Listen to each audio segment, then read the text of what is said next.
కూడి వచ్చిన దేవుని పిల్లలని మీ అందరికీ కూడా క్రీస్తు నామములో ఈ సాయం వేళ శుభములు తెలియజేసుకుంటున్నాను. ఈరోజు మనం పరిశీలించబోయే పాఠం ఒకరికి మంచి మరొకరికి చెడ. ఒకరి పట్ల మంచిగా అనిపించేది మరొకరి పట్ల చెడుగా అనిపించే పరిస్థితులు సమాజంలో చాలా సందర్భాల్లో మనం ఎదుర్కొంటూ ఉంటాం. అంటే ఒకరికి ఆనందకరమైనది మరొకరికి దుఃఖకరంగా కనిపించే పరిస్థితులు సమాజంలో ప్రతినిత్యం మనం చూస్తూనే ఉంటాం. అయితే అది మనం చూసే కోణం, అది మనం పరిశీలించే పరిస్థితుల ప్రభావం, వీటిని బట్టి మనం దానిని పరిగణలోనికి తీసుకోవలసిన అవసరం ఉంటుంది. ఉదాహరణకు ఒక డాక్టర్, హాస్పిటల్ పెట్టుకున్న సిబ్బంది, లేదా ఒక హాస్పిటల్ స్థాపించిన ఒక యాజమాన్యం, వారు కోట్ల రూపాయలతో ఒక హాస్పిటల్ నిర్మిస్తారు. మరి వారికి లాభం కలగాలి అంటే వారు పెట్టిన పెట్టుబడికి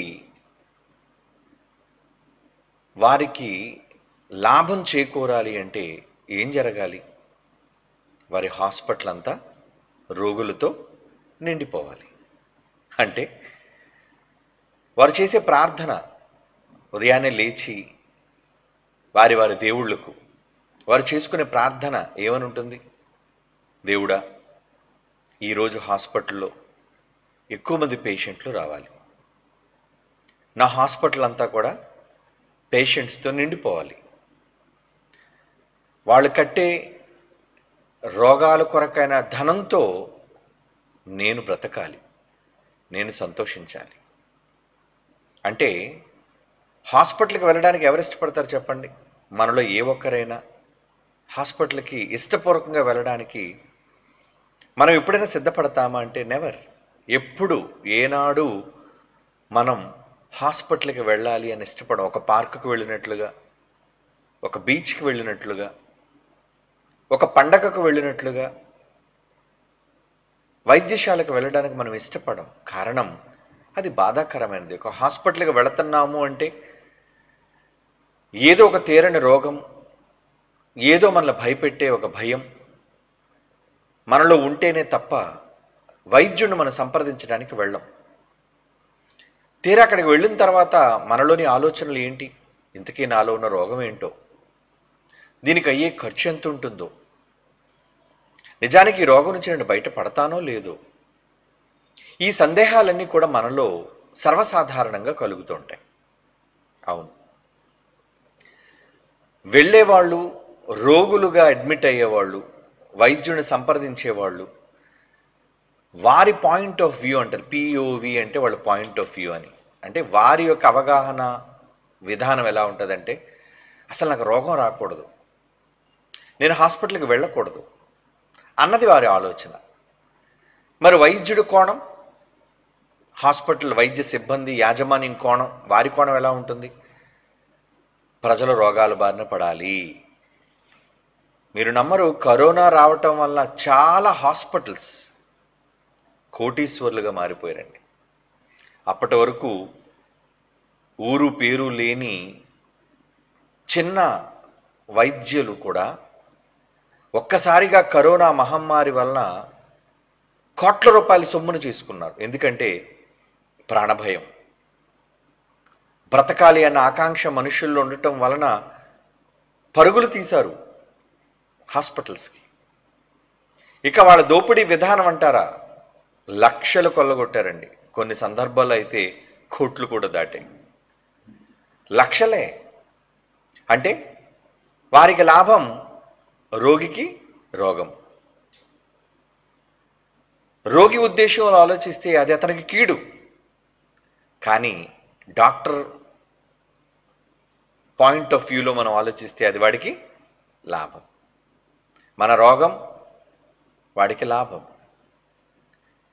అంటే ఇక్కడ ఇద్దరు ఆలోచనలు, ఇద్దరి కోణములు, వాళ్ళ దృక్పథాలు మనం ఆలోచించగలిగితే వైద్యుడు ఒకలా ఆలోచిస్తాడు, రోగి ఒకలా ఆలోచిస్తాడు. అంటే ఇవి ఆలోచన విధానంలో మనకు కనిపించే కోణాలు అంటారు వాటిని. కనుక ఈరోజు మనం మాట్లాడుకుంటున్నట్లుగా ఒకరి మంచి ఒకరి మంచి మరొకరికి చెడు. అంటే రోగికి సంభవించిన చెడు డాక్టర్కి ఏమవుతుంది? అది అతనికి మంచి లాభం. ఈరోజు ప్రైవేట్ హాస్పిటల్స్ ద్వారా జరుగుతున్న మోసాలు ఎంత జరుగుతున్నాయి అంటే ప్రజలను దోచుకోవటమే. ప్రజలను మాఫియా పేరట, రోగాల మాఫియా పేరట వారిని బహుగా బాధ పెట్టడం. అంటే రోగులు అలా బాధపడుతూ ఉంటేనే కానీ వైద్యులకు సంతోషం. మరి సిబ్బంది అంతా బతకాలంటే ఒక పెద్ద హాస్పిటల్, కార్పొరేట్ హాస్పిటల్ ఉందనుకోండి, ఆ హాస్పిటల్లో కొన్ని వందల మంది సిబ్బంది ఉంటారు. Nurses, doctors, compounders, surgeons. మరి వీళ్ళందరికీ జీతాలు ఎక్కడి నుంచి వస్తాయి? హాస్పిటల్ రోగులతో నిండిపోవాలి. అంటే ప్రజలకు రోగాలు రావాలి, ప్రజలకు ప్రమాదాలు జరగాలి, ప్రజలకు భయంకరమైన తీరని రోగాల వల్ల ఆపరేషన్స్ జరగాలి. అప్పుడే వైద్యులకి, వైద్య బృందానికి, యాజమాన్యానికి లాభం. అంటే వీళ్ళు చెడు, వాళ్ళకి మంచి.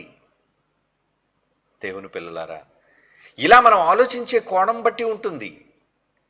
అంటే ఇప్పుడు రోగిది తప్ప, వైద్యుడిది తప్ప? ఏమండి, రోగికి రోగం రాకుండా ఉండదు, వైద్యుడికి డబ్బు రాకుండా ఉండదు. అంటే పేషెంట్కి జబ్బు, డాక్టర్కి డబ్బు అంటారు.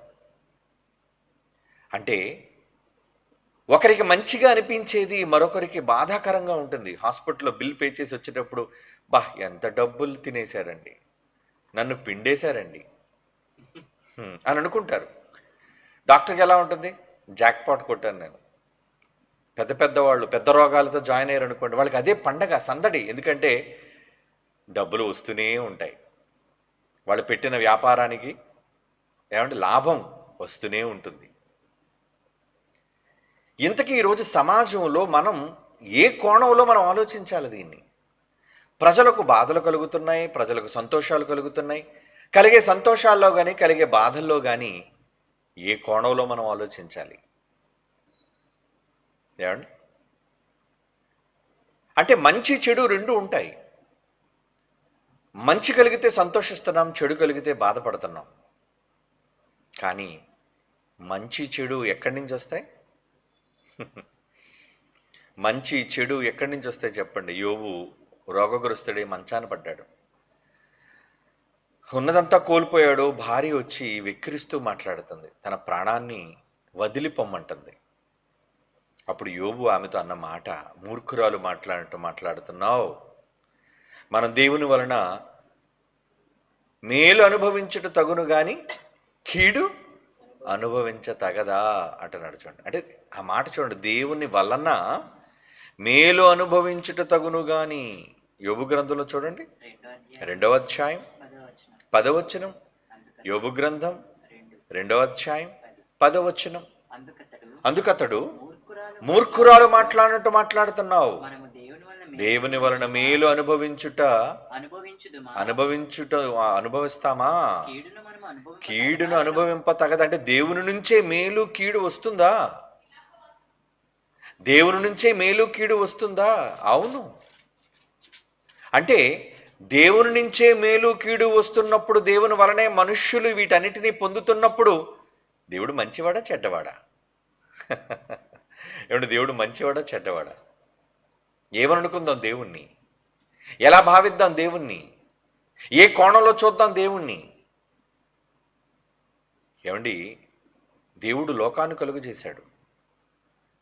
లోకాన్ని కలుగు చేసినప్పుడు ఆయన ఎలా చూశారంటే, సమస్తమును మంచిది మంచిది మంచిది. ప్రకృతిని ఆయన కలుగు చేసిన విధానంలో ప్రారంభ అధ్యాయంలో బైబిల్లో మనం చూడగలిగితే, సృష్టి నిర్మాణంలో ఆయన పలికిన మాట ఏంటో తెలుసా?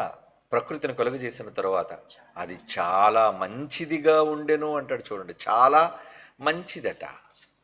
అవునా? అవును. అందుకే ఆ మంచి గూర్చి ఆదికాండం 1వ అధ్యాయం ప్రతి వచనంలోనూ మనం చూడగలం. 10వ వచనం, 12వ వచనం, 18, 21, 25, 31 ఈ వచనాలన్నిటిలో మంచిదిగా కనబడుతుంది. కానీ అన్నిటిలో దేవుడికి మంచిగా కనబడింది, ఒక దగ్గర మాత్రం మంచిగా కనబడలేదట. ఏంటది? ఏంటది అనుకుంటున్నారు? ఆదికాండం 2వ అధ్యాయం 18వ వచనం. ఆదికాండం 2వ అధ్యాయం 18వ వచనం. నరుడు ఒంటరిగా ఉండుట మంచిది కాదు. ఇదేంటండి? ఆదామును చేశాడు, ఆరోగ్యంగా ఉన్నాడు, అన్నిటినీ ఏలుతున్నాడు, ఏలికగా ఉన్నాడు. అలాంటి ఆదాము ఒంటరిగా ఉండుట మంచిది కాదా? ఏం లోటు వచ్చింది? ఏం ఇబ్బంది కలిగింది ఆదాముకని? వెంటనే స్త్రీని చేయాలనుకున్నాడు, వివాహాన్ని చేశాడు, వాళ్ళిద్దరిని జతపరిచాడు. సంతోషంగా ఉండండి ఆయన ఆశీర్వదించాడు. నిజానికి ఆదాముకు కలిగిన ముప్పు వివాహానికి ముందా, వివాహం తర్వాత? మనం ఆలోచిస్తే అవ్వ వచ్చిన తర్వాతే కదండి ఆదాము బ్రతుకు తలక్రిందులైపోయింది. అవ్వ రాకముందు ఆదాము చాలా బాగున్నాడు, ఏ టెన్షన్ లేదు, టైంకి ఇంటికి వెళ్ళాలనే బాధ్యత లేదు, ఏమండి ఏం వండుతుందో అని ఆలోచన లేదు. తనకు నచ్చినట్లుగా ఉండేవాడు, నచ్చిన దగ్గరికి వెళ్ళేవాడు, నచ్చిన దగ్గర పడుకునేవాడు. కానీ ఒక భార్య వచ్చిన తర్వాత ఎక్కడికి వెళ్ళిపోయారు మీరు? ప్రశ్న ఆరంభమైంది. ఎందుకు మీరు ఆలస్యంగా వచ్చారు? ఎక్కడున్నారు మీరు? ఈ ప్రశ్నలన్నిటికీ కూడా కారణం దేవుడు మరొకరిని ఇవ్వటమా? లేదండి. అంటే ఆదాము కోణంలో నుంచి మనం ఆలోచిస్తే ఇది ఎలా ఉంటుంది మనకి? ఏమండి ఇప్పుడు నేను చెప్పిన ఈ వాదన అంతా కూడా దేవుడు ఇచ్చే తప్పు చేశాడా? నో, దేవుడు ఇచ్చేం తప్పు చేయలేదండి. నిజానికి అతను మంచికే ఇచ్చాడు. సంతానం అభివృద్ధి చెందాలని, వాళ్ళిరువురు కలిసి సంతోషంగా ఉండాలని, వారి గర్భాలు పండాలని, ఈ లోకం ప్రజలతో నిండాలని కోరుకున్నాడు. అది తప్పెందుకు అవుతుంది? ఆయన సంకల్పం కదా. అంటే ఆదాము కోణంలో నుంచి ఆలోచిస్తే ఆయన పాయింట్ ఆఫ్ వ్యూలో ఎలా ఉంది? అది ఇచ్చే తప్పు చేశాడండి అని. కానీ దేవుని కోణంలో ఇచ్చే మంచి చేశాడు. అంటే ఒంటరిగా ఆదాము ఉండుట మంచిది కాదు. ప్రకృతి అంతా మంచిగా చూసిన దేవుడు ఆ ప్రకృతిలో చేసిన ఆదామును చూసి మంచిగా అనుకోలేదట. అంటే ఏది మంచి ఏది చెడు, కొన్ని సందర్భాల్లో మంచిగా అనిపించిందే మనకు చెడుగా గోచరించవచ్చు. కొన్ని సందర్భాల్లో చెడుగా మనకు కనిపించిందే మంచిగాను మనం భావించవచ్చు. కనుక ఏది మంచి ఏది చెడు అనే ఈ రెండింటి మధ్య మనుష్యులు చాలా సందర్భాల్లో రాంగ్ డెసిషన్, తప్పుడు నిర్ణయాలు తీసుకుని సతమతమైపోతుంటారు. ఏం చేయాలి? అటు వెళ్ళాలా, ఇటు వెళ్ళాలా? ఇది మంచా, ఇది చెడా? ఇది మేలా, ఇది కీడా? ఏది మేలు, ఏది కీడు? యాకోబుకు 12 మంది కుమారులండి. చాలా ప్రేమించాడు తన పిల్లల్ని. అందులోనూ యోసేపును బహుగా ప్రేమించాడు. ఎవరు? యాకోబు. తాను ప్రేమించిన రాహేలు కుమారుడిగా చాలా ప్రేమించాడు, అందరికంటే ఎక్కువగా ప్రేమించాడు. అలా ప్రేమించినందుకు అతనికి కలిగిన సమస్య ఏంటో తెలుసా? అన్నదమ్ములు కత్తి కట్టడం. ఈ చరిత్ర మీకు తెలుసు. అన్నదమ్ములు ఏం చేశారు? అతని మీద పగబట్టారు. చివరికి తండ్రి నుంచి అతను దూరం చేశారు. ఎవరో ఐగుప్తీయులకు అమ్మేశారు. బానిసగా వెళ్ళిపోయాడు. అనేక సంవత్సరాలు తండ్రి తన కుమారుని కోల్పోయాడు. నా కొడుకు ఇక లేడు, క్రూరమృగం చంపేసింది అని ఒక అబద్ధంతో ఆ వృద్ధాప్యంలో ఆ తండ్రి బ్రతికాడండి. అది ఎంత బాధాకరం. అంటే యాకోబు ఇన్ని సంవత్సరాలు అనుభవించిన బాధ మంచిదేనా? అంటే పిల్లలు మోసం చేశారు కదండి. మిగిలిన పిల్లలందరూ కూడా యాకోబుని మోసగించారు.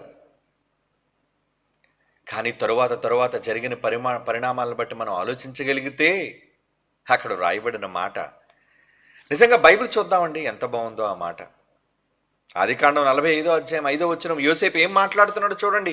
ఐగుప్తులోనికి వెళ్ళిపోవడం, అక్కడ అతను ఏమండి పొతిఫర్ ఇంట్లో చేరటం, అతను అక్కడ సమస్యకు గురవటం, చెరసాల్లోనికి వెళ్ళటం, మరోబడ్డం, అనేక సంవత్సరాలు గడిచిపోవటం, ఆ తరువాత అతను రాజు తరువాత 2వ స్థానంలోనికి వెళ్ళటం, ఇవన్నీ జరిగాయి. జరిగిన తరువాత తన వారు తన దగ్గరకు వచ్చినప్పుడు 45వ అధ్యాయం 5వ వచనంలో ఏమని మాట్లాడుతున్నారు చూడండి. ఆయనను నేను ఇక్కడికి వచ్చినట్లు మీరు నన్ను అమ్మివేసినందుకు దుఃఖపడకుడి. ఆ రోజు మీరు అమ్మేశారు కదా అన్నయ్యలు, మీరు అమ్మేశారు కదా నన్ను, ఎందుకంటే తనకంటే పెద్దోళ్ళే అందరూ.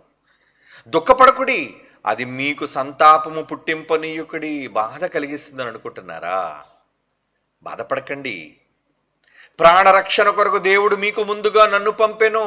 అంటే ఈరోజు ఇశ్రాయేలు సంతానంగా మనమంతా నిలబడాలి అంటే, ఆ సంతానంలో భవిష్యత్తులో క్రీస్తు రావాలి అంటే, ఈ లోకానికి రక్షణ కలగాలి అంటే యాకోబు ఆ పెయిన్ అనుభవించాలి, యోసేపు ఆ శిక్షను అనుభవించాలి. అవునంటారా కాదంటారా? అంటే యాకోబు తరపున ఆలోచిస్తే నా కడుపు తరుక్కుపోయిందండి, నా కడుపులో మంట పెట్టారు నా పిల్లలు. మొత్తానికి తరువాత యాకోబు కరువు వచ్చిన సమయానికి వెళ్ళాలి తన కొడుకు దగ్గర అనే పరిస్థితికి వచ్చినప్పుడు అన్నదమ్ములు వచ్చి మనం వెళ్ళాలి పదనాన్న నేను వీళ్ళ అని అడిగిన తర్వాత అక్కడ యోసేపు చాలా గొప్పవాడుగా ఉన్నాడు అనే మాట విన్నప్పుడు అనేక సంవత్సరాల తరువాత ఎలా ఉంటుందండి ఆ తండ్రి మనసు? ఎప్పుడో చిన్ననాడు చనిపోయాడు, ఇక లేడు, ఇక రాడు నా కొడుకు అన్నప్పుడు నేను మరలా నా కొడుకును చూడగలుగుతున్నానా? వాడంటే ఎంత ఇష్టం నాకు, నిజంగా వాడి కోసం నేను చక్కటి అంగీని కుట్టించాని ఆ రోజుల్లో. అలాంటిది ఈరోజు ఆ కొడుక నన్ను కాపాడేది, నా సంతానాన్ని నిలబెట్టేది. అప్పుడు ఆ తండ్రి మనసులో కలిగిన సంతోషం ఏంటి మీరు ఆలోచించండి. ఎంత వృద్ధాప్యంలో ఉన్నా ఉరకల పరుగుల మీద వెళ్ళి ఉంటాడండి తన కొడుకుని చూడడానికి ఐగుప్తుకు. పదండి తొందరగా పదండి, నా కొడుకు యోసేపు దగ్గరికి నేను వెళ్ళాలి. మనమంతా ఇక్కడ ఉంటే ఆకలి దప్పులతో చచ్చిపోతాం మనం. అందుకే ఎంత మంచి మాట మాట్లాడుతున్నాడు. ఇది సంతాపమును మీకు సంతాపం పుట్టింపనీయుకుడి, ప్రాణరక్షణ కొరకు దేవుడు మీకు ముందుగా నన్ను పంపెను. 2 సంవత్సరాల నుండి కరువు దేశములోనున్నది. ఇవన్నీ చెబుతున్నాడు. 7వ వచనం, ప్రాణముతో కాపాడుటకు దేవుడు మీకు ముందుగా నన్ను పంపించను. మనమంతా బ్రతకాలి అంటే ఆ పెయిన్ఫుల్ జీవితాలను మనం అనుభవించాలి. మీరు నన్ను నమ్మేయాలి, నేను ఇక్కడికి రావాలి, ఆ స్త్రీ చేతిలో నేను మోసపోవాలి, నేను చెరసాలకు వెళ్ళాలి, అక్కడ నాకు దర్శనాలు కలగాలి, అప్పుడు నేను రాజు దగ్గరికి వెళ్ళాలి. ఏమండి, ఇదంతా సంభవించాలి. ఇది నాకు కీడుగా నేను అనుకోవటం లేదు. అదే ఆదికాండం 50 అధ్యాయం చూడండి. అందరూ వచ్చేసిన తర్వాత 20 వచనంలో తండ్రిని కూడా చూసిన తర్వాత ఏమని మాట్లాడుతున్నాడు యోసేపు, ఏమని మాట్లాడుతున్నాడు చూడండి.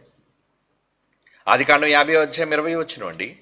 మీరు నాకు కీడు చేయను ఉద్దేశించిద్దరు కానీ నేటి దినమును జరుగుచున్నట్లు అనగా బహు ప్రజలను బ్రతికించున్నట్లుగా అది మేలు కొరకే దేవుడు ఉద్దేశించాను. కొన్ని సందర్భాల్లో మన జీవితాల్లో కలిగే సమస్యలు, బాధలు, ఇబ్బందులు మనం అనుకుంటాం ఏంటి ఎంత ఇబ్బందులను పడిపోయాం ఏంటని. కానీ ఆ ఇబ్బంది తరువాత కలగబోయే సంతోషంలో అది మంచిదే అన్నమాట. అయితే ఆ కష్టాలు రావటం, ఆ సమస్యలను ఎదుర్కోవటం ఇవన్నీ మన మంచికే జరిగాయా? అవునండి, అంతా మన మంచికే జరుగుతుంది అని నిజంగా దేవుని గురించి ఆలోచించే వాళ్ళు అది కీడుగా అనుకోకుండా మంచిగా అనుకునేవాళ్ళు. అదే యోబు. ఈ కీడంతా కూడా నాకు దేవుని వలనే సంభవిస్తుందని నాకు తెలుసు, నువ్వు మూర్ఖురాలు గనుక, నీకు దేవుని గురించిన జ్ఞానం లేదు గనుక అపార్థం చేసుకుంటున్నావు, వెళ్ళు, నా కళ్ళ ముందు నుంచి వెళ్ళిపో, నువ్వు వదిలితే వదిలేయేమో కానీ నా దేవుడిని నేను విడిచిపెట్టను అన్న విశ్వాసం యోబుది. కష్టంలో కూడా దాన్ని ఏ విధంగా ఏ కోణంలో ఆలోచించాడండి? ఇది నా మంచికే జరిగింది. మరి తర్వాత యోబు పరిస్థితులు ఎలా మారిపోయో మీకు తెలుసు. మరలా పిల్లలు పుట్టేశారు, చాలా ఆస్తిని సంపాదించాడు, తన పరిస్థితులన్నీ తారుమారైపోయాయి మరలా. అప్పుడు ఏమనుకుంటాడు? ఇదంతా నా మంచి కోసమే జరిగిందన్నమాట. అంటే జరిగే మంచి కానీ జరిగే కీడు కానీ ప్రతి దానిని కూడా ఎటువంటి కోణంలో ఆలోచిస్తున్నాడు. పాయింట్ ఆఫ్ వ్యూ అంటే ఆ కోణం, పిఓవి అంటారు దాన్ని షార్ట్ ఫామ్లో. ఏ దృక్పథంతో మనం ఆలోచిస్తున్నాం, ఎటువంటి మనస్సుతో మనం ఆలోచిస్తున్నాం, మన జీవితాల్లో సంభవించే సంఘటనలను మంచిగా అనుకుంటున్నారా, కీడుగా అనుకుంటున్నారా? అవును, కొందరి జీవితాల్లో కావాలని కీడుకే దేవుడు చేస్తాడు, మరి కొందరి జీవితాల్లో మంచికే దేవుడు చేస్తాడు. ఏది జరిగినా మన మంచి కొరకే అన్నది ఆ రోజు దేవుడు చేసిన మంచి కావచ్చు, యోసేపు ఎదుర్కొన్న సమస్యలు కావచ్చు.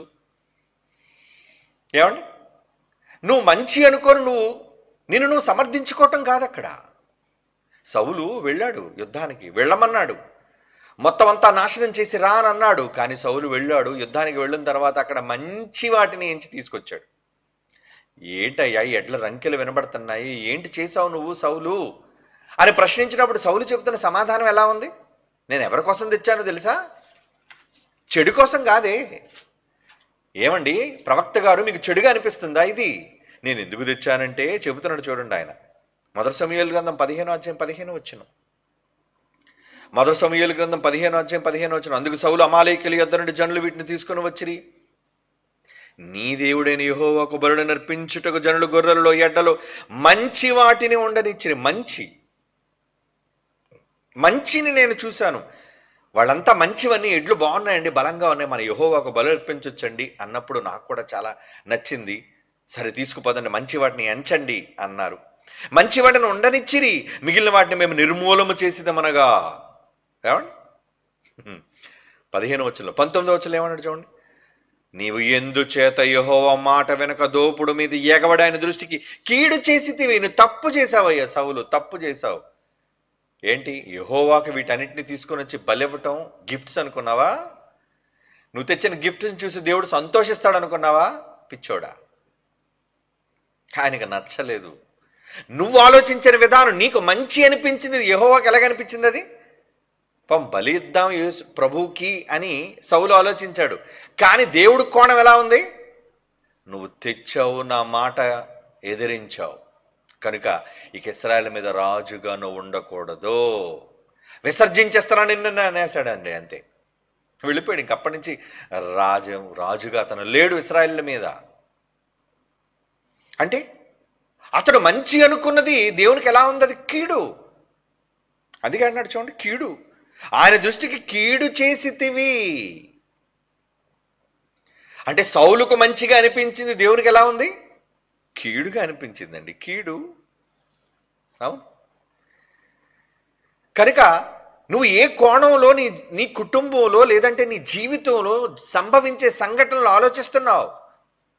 కీడును మంచిగా అనుకున్నావా, మంచిని కీడుగా అనుకుంటున్నావా?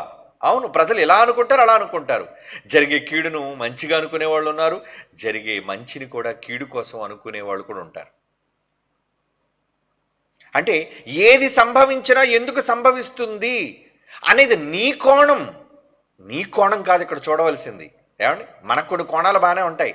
నేను తీసుకున్న డెసిషన్ చాలా బాగుందండి, వెరీ గుడ్ అనుకుంటాం, కానీ అది తప్పుడు నిర్ణయం. ఒక్కోసారి నువ్వు తీసుకున్న నిర్ణయం అది నీకు మంచిగా అనిపించచ్చేమో, అది దేవుని కోణంలో తప్పుడు కోణం, అది చెడు, రాంగ్ డెసిషన్. ఒక తప్పుడు నిర్ణయాన్ని తీసుకున్నావు నువ్వు అని అప్పుడు తెలియదు కదండి, తర్వాత తెలుస్తుంది. ఎప్పుడు ఆ సంభవించినప్పుడు, ఆ సంఘటనలోనికి వాళ్ళు నెట్టివేయబడినప్పుడు, అయ్యో ఎంత తప్పు చేశాను, నేను ఒక తప్పుడు నిర్ణయాన్ని తీసుకున్నాను అని మదనపడతారు, అని బాధపడతారు, అది తర్వాత విషయం. కనుక ఇక్కడ మనం ఆలోచించవలసింది, నాకు మంచిగా అనిపించింది నేను నిర్ణయం తీసుకున్నానా, లేదా దేవుని దృష్టిలో మంచిగా అనిపించింది నేను నిర్ణయం తీసుకున్నానా? ఇక్కడ మనం అంతా ఆలోచించవలసింది ఎప్పుడు ఒకటే, ఇది దేవునికి మంచా, ఇది దేవునికి కీడా? ఇలా చేయటం దేవుడు ఆమోదిస్తాడా, ఇలా నిర్ణయం తీసుకోవటం దేవుడు ఆమోదించడా? ఈ రెండు విషయాల మీద మనం మన మనస్సును నిలపాలి. ఎందుకంటే ఒక్కోసారి మనం తీసుకునే నిర్ణయాలు సౌలులా, ఇది దేవుడి కోసమే కదండి, ఇది మంచి కోసమే కదండి. అంటే కొన్ని సందర్భాల్లో తీసుకునే నిర్ణయాలు మనకు సంతోషకరంగా అనిపించవచ్చు, కానీ అది తర్వాత ప్రమాదకరంగా మారుతాయి. కానీ కొన్ని సందర్భాల్లో దేవుని కోసం తీసుకునే నిర్ణయాలు బాధాకరంగా ఉన్న తర్వాత అవి సంతోషకరంగా మారిపోతాయి. అవునా? అవునండి. అటువంటి పరిస్థితుల్లోనికి మనం వెళ్ళాలి అంటే దేవుని కోణం అర్థం అవ్వాలి, దేవుని యొక్క కోణం మనకు అర్థం కావాలి. మనం అనుకుని డెసిషన్ ఇచ్చేసుకుంటే ఎలా, ఎస్ నేను అంత కరెక్ట్గా తీసుకున్నాండి, నా నిర్ణయం రైట్ అండి అనుకుంటే ఎలా? తప్పు, అలా అనుకోకండి. అందుకే బైబిల్ ఒక హెచ్చరిక కూడా చేశారండి దేవుడు. సామెతల గ్రంథం 16వ అధ్యాయం 25వ వచనం చూడండి. సామెతల గ్రంథం 16వ అధ్యాయం 25, ఒకని మార్గము వాని దృష్టికి యథార్థముగా కనబడను. ఎలా ఉంటుందటండి? ఎస్, నా డెసిషన్ చాలా రైట్, కరెక్ట్గా తీసుకున్నానండి, మంచి నిర్ణయం తీసుకున్నానండి అనుకుంటున్నారా? ఒకని మార్గము వాని దృష్టికి యథార్థముగా కనబడను, ఆయనను, దాని ముగింపు ఎలా ఉంటుందటండి? తోదకు అది మరణమునకు చేరును. రాంగ్ డెసిషన్, రాంగ్ డెసిషన్, తప్పుడు నిర్ణయం తీసుకున్నావు నువ్వు అనేది ఎప్పుడు తుదకు ఫైనల్గా వెళ్ళాలి కదా, చివరి వరకు వెళ్ళేంత వరకు కూడా దాని తాలూకా రిజల్ట్ ఏదో మనకు తెలియదు. అంటే మనుషులు ఎప్పుడు ఎటువంటి భ్రమలో ఉంటారు అంటే, ఒకరి మార్గము వాని దృష్టికి, నీ దృష్టికి, నీ కోణంలో, నీ పాయింట్ ఆఫ్ వ్యూ. ఏమండి, ఇప్పుడు ఒక 9ని గీసి నేను కింద వైపు నిలబడ్డాను అనుకోండి, నాకు అది ఎలా ఉంటుంది అంటే 9. మీరు నాకు ఆపోజిట్గా నిలబడ్డారు అనుకోండి, అది ఏమవుతుంది? అది 6. ఇంతకీ ఇప్పుడు నేను ఏ ఉద్దేశంతో రాశాను? నేను 9 అని రాశాను. మీరు అప్పుడు ఎవరి ఉద్దేశంలోనికి వచ్చి మీరు చూడాలి, అసలు నేను రాసింది 9 6? ఎందుకు నేను 9 రాశాను అని మీరు నా దృష్టిలోనికి వచ్చి నా వైపు వచ్చి మీరు ఆలోచించాలి. అప్పుడప్పుడు బాధ కలుగుతున్నప్పుడు అంటారు కదా, ఏమండి ఒక్కసారి మీరు నా వైపు వచ్చి ఆలోచించండి అంటారు. ఒక్కసారి మీరు నా మనస్సులోకి తొంగి చూసి నా స్థానంలో ఆలోచించండి అంటారు. అవునా? ఇది సర్వసాధారణంగా మనం వాడే మాట. మనుష్యులు దేవుని స్థానంలోనికి వెళ్ళి, దేవుని సైడ్ వెళ్ళి, దేవుని వైపు నుంచి తాము తీసుకున్న నిర్ణయాల గురించి ఆలోచించగలుగుతున్నారా? తప్పుడు నిర్ణయాలు మనం తీసేసుకొని దేవుడా అంటూ తర్వాత చేతులు ఎత్తితే ఏమండి, అంటే నీకు రైట్ అనిపించే ఏ నిర్ణయమైనా తీసేసుకుంటావా? నీకు నిజం అనిపించింది, నీకు బాగున్నది, నీకు సుఖమైనది, నీకు యథార్థమైనది, నీ దృష్టికి యోగ్యమైనది, మేలైనది, అదే ఒకరి దృష్టికి ఏమండి యథార్థముగా కనబడే మార్గం కాబట్టి నువ్వు వెళ్ళిపోతావా? కానీ అది చివరికి వెళ్ళేసరికి అది ప్రమాదం. ఏమండి, నువ్వు 9వ తేదీన రావాలి అని నేను ఉత్తరం రాశాను. అప్పుడు మీరు దాన్ని తిరగేసి చదివి 6వ తేదీకి మీరు వెళ్ళిపోయారు అనుకోండి, అక్కడ ఎవరుంటారు? అంటే దృష్టికోణం, ఒక్కొక్కరు చూసే విధానం. ఏమంటే డబ్ల్యూ రాశాను అనుకోండి నేను, అంటే మీకు అర్థం అవడానికి చెప్తున్నాను. డబ్ల్యూ రాశాను నేను, నా వైపు నుంచి చూస్తే అది డబ్ల్యూ, మీ వైపు నుంచి చూస్తే అది ఎం. ఈ డబ్ల్యూ అనే అక్షరంతో ఉన్న పదాన్ని మీరు కనిపెట్టండి అన్నాను నేను. అనుకుందాం మీరేమో అటువైపు నుంచి ఆలోచించి ఎం అనే అక్షరంతో ప్రారంభమయ్యే పదాలు మీరు ఎదుగుతున్నారు అనుకోండి, ఎన్ని కోట్ల పదాలు వెతికినా ఏమండి నేను అనుకున్న పదం ఏంటి? నేను అనుకున్న పదం ఏంటి? విండ్ అనుకుందాం. పోనీ గాలి, విండ్, WIND, విండ్. మీరు ఎంతోని ఎన్ని అక్షరాలు వెతకండి, ఆల్ఫాబెట్స్ అన్ని కలిపి డిక్షనరీ అంతా వెతకండి, నేను అనుకున్న అర్థం వస్తుందా? ఎంతో ఎక్కడొస్తుంది అర్థం? ఎంతో విండ్ అనే పదం ఎందుకు వస్తుంది చెప్పండి? అంటే మీ కోణం ఎలా ఉంది, మనం చూసే విధానం. బైబిల్ కూడా ఈరోజు చాలామంది చాలా రకాలైన తప్పుడు కోణాల్లో చూస్తున్నారండి. ఇది కూడా మీరు ఆలోచించాలి. అంటే ఒకరికి మంచి, మరొకరికి చెడు. దేవుడు ఏ ఉద్దేశంతో బైబిల్ రాయించాడు అనేది తెలియక తమ ఉద్దేశాలను మధ్యలో పెట్టేసి వాళ్ళ ఊహాగానాలతోని ఈ మాట ఇందుకే ఉంది, ఈ మాట దీనికే ఉంది అని తప్పుడు విధానంలో వాళ్ళు చూస్తున్నారు. వాళ్ళు చూసే చూపు సరైనది కాదు. ఉదాహరణకి ఏమంటే మీకు ఒక బొమ్మ చూపిస్తాను చూడండి. ఒక పక్క గుండ్రంగా రౌండ్ సర్కిల్గా కనబడుతుంది, ఒక పక్క ఏమో స్క్వేర్లా కనబడుతుంది, దీర్ఘ చతురస్రాకారంలో కనబడుతుంది. ఏమండి, అంటే దానికి 2 కోణాలు ఉంటాయి, కానీ 3వ కోణం నుంచి చూస్తే అదొక ట్రయాంగిల్ రూపంలోనూ కనబడుతుంది. ఓకే, ఇది చూడండి ఒకసారి. ఇంతకీ మీరు కుడివైపు నుంచి ఆరెంజ్ వైపు చూస్తే అది ఎలా కనబడుతుంది చెప్పండి? యాక్చువల్గా అది సిలిండ్రికల్, అంటే గుండ్రటి రౌండ్ ఆకారంలో ఉన్న సిలిండర్ రూపంలో ఉన్న దాన్ని చదువు భాషలో దాన్ని సిలిండర్ అంటారు. ఏమండి, అది ఆరెంజ్ కలర్లో ఎలా కనబడుతుంది చెప్పండి? లైట్ దాని మీద పడేసరికి ఏమండి స్క్వేర్, అంతేనా? మరి బ్లూ కోణంలో మీరు ఆలోచిస్తే అది కూడా మీకు యథార్థంగానే కనబడుతుంది. ఏమని? రౌండ్ అండి అది. ఇంతకీ ఇప్పుడు నేను అక్కడ పెట్టిన వస్తువు గుండ్రనిదా, దీర్ఘ చతురస్రాకారనిదా? అది చూడకూడదు, ఇది చూడదు. అది నీడ. నీడను చూస్తే ఎలా? నీడలో నిజాలు ఉండవు, నీడలో నిజాలు ఉండవు. నిజానికి అదేంటి? దానిపైన కాంతి ప్రసరించే విధానాన్ని బట్టి నీడ పడిందయ్యా. నీడలో నిలబడకో, నిజంలోకి రా.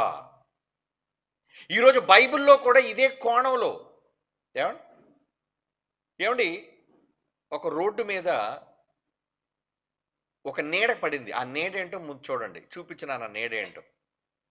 ఆ నీడేంటో చూడండి. అంటే నీడలో నిజాలుంటాయా? లేదు. నీడను వదిలి నిజం వైపు మనం రావాలా?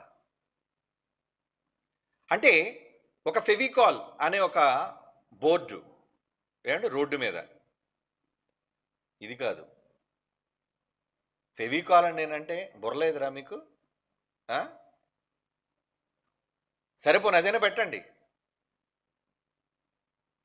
అంటే మనం చూసే కోణం, ఏ కోణంలో మనం చూస్తున్నాం. అప్పుడప్పుడు చూసారా తాటి చెట్టు కిందట గ్లాస్ పాలు తాగుతున్నాడు అనుకోండి, ఏమనుకుంటారు ఎవరైనా చూసి? ఆ? తాటి చెట్టు కింద నిలబడి పాలు తాగితే ఏమనుకుంటారు? వీడు కళ్ళే తాగుతున్నాడు అని అనుకోండి. నిజంగా మీరు పాలే తాగుతున్నారు అనుకోండి, లేదా మజ్జిగ తాగుతున్నారు అనుకోండి, ఎవడైనా దాన్ని పాలు మజ్జిగ అనుకుంటారా? అనుకోరండి. వాడి కోణం ఇప్పుడు ఎలా ఉంటుందంటే, ఎలా ఉంటుంది చెప్పండి వాడి కోణం? ఈడు కళ్ళే తాగుతున్నాడండి తాటి చెట్టు కింద నిలబడి అని. ఇక్కడ చూడండి, ఒక అమ్మాయి తూర్పు నుంచి పశ్చిమానికి వెళ్తుంది, ఒక అబ్బాయి పశ్చిమ నుంచి తూర్పుకు వస్తున్నాడు. ఇద్దరు డిఫరెంట్ యాంగిల్స్లో ఉన్నారు. కానీ వాళ్ళపైన ఎండ పడేటప్పుడు ఎలా ఉందో అది బొమ్మ చూడండి మీకు ఎలా ఉందో. ఏంటి వాళ్ళిద్దరు ముద్దు పెట్టుకుంటున్నారా? బొమ్మ చూస్తే బొమ్మలో బూతు కనబడుతుంది, యథార్థతలో మాత్రం బూతు లేదు. అంటే మీరు చూసే దృష్టి కోణం. కన్ను కోసం పాట వస్తుంది కదండి, 3 చరణాలు రాశానండి బాబు. జాన్సన్ గారు పల్లవితో ఆరంభించారు, తర్వాత వదిలేశారు పాటని. దృష్టికోణం. ఒక చూపు వల్ల ఏం జరిగింది, ఈ చూపు వల్ల ఏం సంభవిస్తుంది, అది బైబిల్ చూపా, లోకంలో మనిషిని చూసే చూపా, వీటన్నిటిని బట్టి మనం ఆలోచించగలిగితే మన దృష్టి కోణం అనేది ఏ కోణంలో ఉంది, మంచా చెడా నువ్వు చూస్తుంది. ఏమండి, ఇది ఒక ఎగ్జాంపుల్గా మీకు చూపించినది. It's an example. కనుక నీడను చూచి మోసపోకూడదు, నిజంలోనికి రావాలి. నిజం ఎక్కడుంది? సత్యం తీసేయి. బైబిల్. బైబిల్ నిజం. బైబిలే నిజమైనప్పుడు బైబిల్లోని నిజాలను కూడా ఎలా అపార్థం చేసుకున్నారండి? నేను ఒక్కడై ఉండక నేను నా తండ్రిని, నన్ను పంపిన తండ్రి కూడా ఉన్నాము అనే మాట చదివి కూడా ఈరోజు చాలామంది క్రైస్తవులు ఏమనుకుంటారు తెలుసా అండి? తండ్రి కుమారుడు వేరువేరుగా లేరు, తండ్రే కుమారుడుగా, కుమారుడే తండ్రిగా, ఇద్దరు ఒక్కటిగా ఉన్నారు అని నమ్మేవాళ్ళు లేరా? అంటే వాళ్ళ కోణం ఏంటి? వాళ్ళ పాయింట్ ఆఫ్ వ్యూ ఏంటి? వాళ్ళు చూసే విధానం ఏంటి చెప్పండి? అలా తప్పుడు విధానాల్లో బైబిల్ చూడబట్టే, ఒరే నాన్న అది సిలిండర్ని చూసి ఒక పక్క రౌండ్ అనుకుంటున్నాడు, ఒకడేమో స్క్వేర్ అనుకుంటున్నాడు, నీడను చూసి ఏమో భూత్ అనుకుంటున్నావు, కానీ నిజం వేరయ్యా. దానికి అతీతంగా నిజం అన్నది ఒకటి ఉంది. అబద్ధానికి అతీతంగా నిజం ఉంటుంది. ఆ నిజాన్ని చూడు. నీకనిపించింది, నీకు కనిపించింది నిజం అని నువ్వు అనుకుంటే పొరపడతావు. ఎందుకంటే ఒక ఎదురు సరి అయినదిగా కనబడు మార్గము కలదు. ఈరోజు మనిషి తీసుకున్న రాంగ్ డెసిషన్స్, అది బైబిల్ కావచ్చు, లైఫ్ కావచ్చు, జీవితంలోనైనా బైబిల్లోనైనా, మరి జీవితానికి సంబంధించిన ఏ ఏ ఏ పనుల కోసమైనా నువ్వు తీసుకున్న నిర్ణయాలు సూక్ష్మంగా ప్రతిదీ ఆలోచించి తీసుకోకపోతే దెబ్బ తింటావు, అబద్ధంలోనికి వెళ్ళిపోతావు. ఈరోజు బైబిల్ కోణాన్ని కూడా చాలామంది తప్పుడుగా చూసి తమకు మంచిదిగా అనిపించుకొని ఇది మంచిదే, మేము అనుకున్నదే నిజం అనుకునే కోణంలో వెళ్ళిపోతున్నారు. కానీ తుదకదేంటది? రాంగ్, తప్పు. నీ అవగాహన తప్పు, నీ ఉద్దేశాలు తప్పు, నీ ఆలోచన విధానాలు తప్పు. ఎప్పుడు తెలుసుకుంటారు? చచ్చాక తెలుసుకుంటారు. కొంతమంది ముందే కన్ఫ్యూస్ అయిపోతారండి. అంటే అవకాశం కదండి, అమ్మో నిజమేనండి, మీరు చూపించిన మాటలను బట్టి నేను నా తప్పు సర్ది తీసుకున్నాను, ఎప్పటివరకు నేను తప్పుగా అనుకున్నాను, నేను మారిపోతున్నానండి, నేను సర్దుకుంటున్నానండి. Very good. ఎవరైనా బైబిల్లో నిజాన్ని చూచి తమ విధానాన్ని మార్చుకోవాలి. అంతేగాని దేవుని కోణంలోనికి వెళ్లకుండా నీ కోణంలో నువ్వు ఆలోచించావనుకోడు. కొంతమంది వ్యక్తిగత అభిమానులుగా ఉంటారు. వ్యక్తిగత అభిమానులుగా ఎలాగా? నేను పలానా వ్యక్తి అభిమానండి, కనుక ఆయన ఏది చెప్పినా రైటేనండి. కొంతమంది కొంత సంఘానికి అభిమానులుగా ఉంటారు. ఆ సంఘస్థులు ఏం చెప్పినా రైటేనండి. అలా అనుకోబట్టే కదండి ఈ చిలవలు పలవలు, ఎందుకు ఇన్ని రకాలైన శాఖలు క్రైస్తవ్యంలో, ఎందుకు ఇన్ని రకాలైన విభిన్న బోధలు? అంటే ఒకరికి మంచి మరొకరికి చెడు. నువ్వు మంచిగా అనుకుంటున్న ఈ బోధ దేవుని దృష్టికి చెడు నాయనా, ప్రమాదం అయ్యా, తప్పుగా అనుకున్నావయ్యా, లేని వాటిని ఉన్నాయి అనుకుంటున్నావయ్యా, ఉన్న వాటిని లేవు అనుకున్నావు నాయనా. ఎవరి కోణంలో నువ్వు ఆలోచిస్తున్నావు? దేవుడు అంటున్నాడు. దేవుడు కనుక దేవుడు ఏది చేసినా, ఏది చూపించినా, నీ బ్రతుకులో ఏది జరిగించినా ఇంతకది దేవునికి సమంజసమైనదా కాదా అని దేవుని కోణంలోనికి వెళ్ళి మనం ఆలోచించాలి. అది లైఫ్ డెసిషన్ కావచ్చు, అది బైబిల్ డెసిషన్ కావచ్చు, ఇక దేనికి సంబంధించిన నిర్ణయమైన ప్రతి దానికి దేవుణ్ణి తీసుకొని రా మధ్యకి. దేవుని ద్వారా నువ్వు డిసైడ్ అవ్వాలి. బైబిల్ను బట్టి నేను తీసుకున్న నిర్ణయం సరైనదా కాదా అని బైబిల్ను బట్టి నువ్వు ఆలోచించాలి. ఒకళ్ళ ఆలోచించకపోతే నువ్వు తీసుకున్న నిర్ణయం తప్పు అయితే నీ ఎదుట యథార్థంగానే కనబడుతుంది, కానీ తుదకది డెడ్ ఎండ్, నాశనం. అలాంటి వాటిలోనికి మీరు వెళ్ళకూడదు అనే ఉద్దేశంతోనే ఎవరి పాయింట్ ఆఫ్ వ్యూలో మనం ఆలోచించాలి. నా పాయింట్ ఆఫ్ వ్యూలో నేను తీసుకున్న నిర్ణయం ఇదే కరెక్ట్ అండి అని అనుకున్నావా? లేదండి ఎవరో చెప్పిన నిర్ణయానికి కట్టుబడ్డానండి అదే రైట్ అండి అనుకున్నావా? వద్దు, నీది వద్దు, వారిది వద్దు, మనుషులు ఎవరిది వద్దు. మనం ఆలోచించవలసింది ఎవరి దృష్టిని? దేవుని దృష్టిని. దేవుని దృష్టిలో అదే నీడను గురించి చూపించారులేండి. పుస్తకాలు పట్టుకుని నడుస్తున్న అమ్మాయి గోడ మీద ఉన్న నీడను చూసి ఇప్పుడు గర్భవతం అనుకుంటారు. ఏమండి? కనుక నువ్వు చూసే కోణం తప్పు. నిజానికి ఆ అమ్మాయి అవును. కనుక ప్రియులారా, ఈ ఉదాహరణలు చూసిన తరువాత మనం ఆలోచించవలసింది, మనం తెలుసుకోవలసిన నిజాలేంటో తెలుసా? తీసేయి. బైబిల్లో ఉన్న విధానం ఏంటి? దేవుడికి ఏది ఇష్టం, దేవుడికి ఏది సంతోషం, దేవుని దృష్టికి ఏది మంచిది, దేవుడు దేనిని అంగీకరిస్తాడు అన్న కోణంలో ఆలోచించాలి. లేదా మనుషుల దృష్టిలో ఒకవేళ నీకు నచ్చింది, నీకు మంచిది అనుకుంటావా? చూడాలి. దేవుని విషయంలో ఏమండి, ప్రసంగి గ్రంథం 2వ అధ్యాయం 26వ వచనం చూద్దామండి. ప్రసంగి గ్రంథం 2వ అధ్యాయం 26వ వచనం. ఏలయనగా దైవ దృష్టికి మంచివాడుగా నుండువానికి, నువ్వు దేవుని దృష్టికి మంచివాడిగా ఉంటున్నావా? దేవుడు జ్ఞానమును, తెలివిని, ఆనందమును అనుగ్రహించును. అబ్బా, దేవుని దృష్టికట మనం ఎలా ఉంటేస్తారటండి? మంచివాడుగా కనబడితే. అంటే దేవుడు కోణంలో, దేవుడు లోకంలో వాళ్ళందరినీ చూసి మంచోళ్ళు అని అనుకోడు. ఆయనకు నచ్చాలి అంటే కొందరే నచ్చుతారు. వాళ్ళు మంచిగా ఉన్నారో లేదో అన్నది ఏమండి దేవుడు ఎలా నిర్ణయిస్తాడట? దైవ దృష్టికి మంచివాడుగా నుండువానికి దేవుడు ఏమిస్తాడట? జ్ఞానం, తెలివి, ఆనందం. అబ్బా, హ్యాపీనెస్. అంటే నిజంగా మీరు మంచోళ్ళు అయితే దేవుడు మీకు ఏమివ్వాలి? దేవుని దృష్టికి, దేవుని కోణంలో మీరు మంచివాళ్ళు అనుకుంటే లోకం దృష్టిలో మీరు చాలా గొప్పవాళ్ళు కావచ్చు, లోకం దృష్టిలో మీరు చాలా పవిత్రులు కావచ్చు, ధర్మదాతలు కావచ్చు, పేరు ప్రఖ్యాతులు కలిగిన వాళ్ళు కావచ్చు. ఎవరికి కావాలి లోకం దృష్టిలో? కోట్ల మంది దృష్టిలో గొప్పవాళ్ళుగా ఎంచబడ్డం కాదు ముఖ్యం. ఎవరి దృష్టిలో గొప్పవాళ్ళుగానే ఉండాలి? దేవుని దృష్టిలో, దైవ దృష్టికి మంచివాడుగా, ఆయన పాయింట్ ఆఫ్ వ్యూలో నువ్వు మంచిగా కనబడుతున్నావా? ఆయన దృష్టికోణంలో నువ్వు మంచివాడిగా కనబడుతున్నావా? అలా నుండువానికి దేవుడు జ్ఞానము, తెలివి, ఆనందమును అనుగ్రహించును. కనుక వాళ్ళు ఎప్పుడు హ్యాపీగా ఉంటారండి, వాళ్ళు చాలా సంతోషంగా ఉంటారు.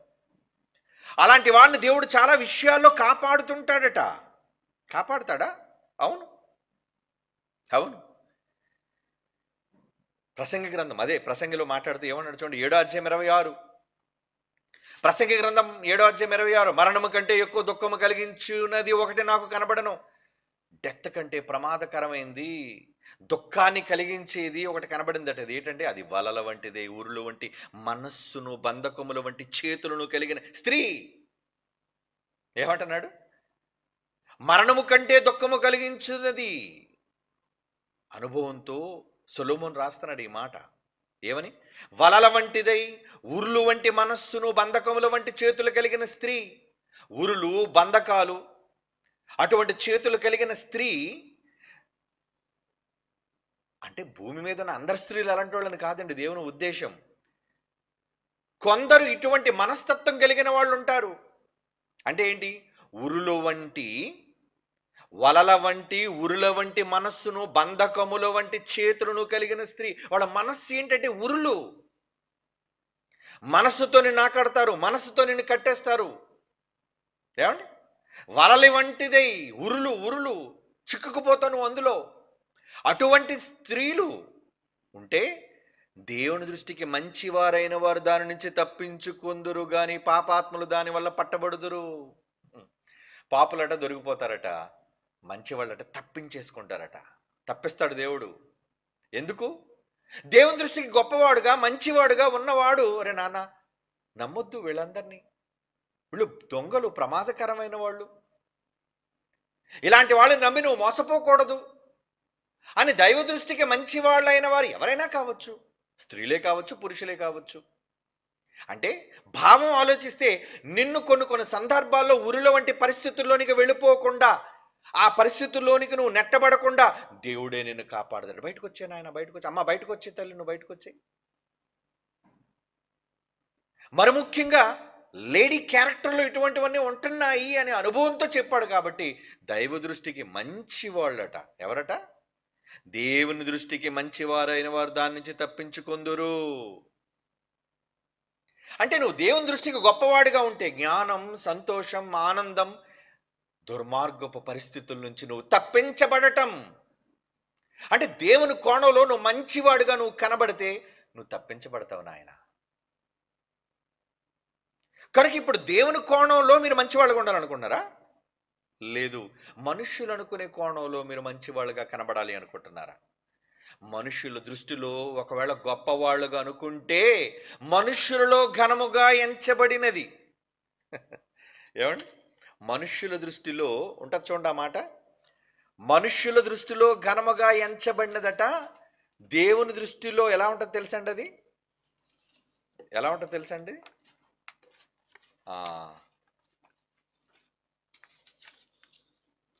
ప్రమాదకరం అంటాడు చూడండి. అది మనుష్యుల దృష్టిలో ఘనముగా ఎంచబడినది.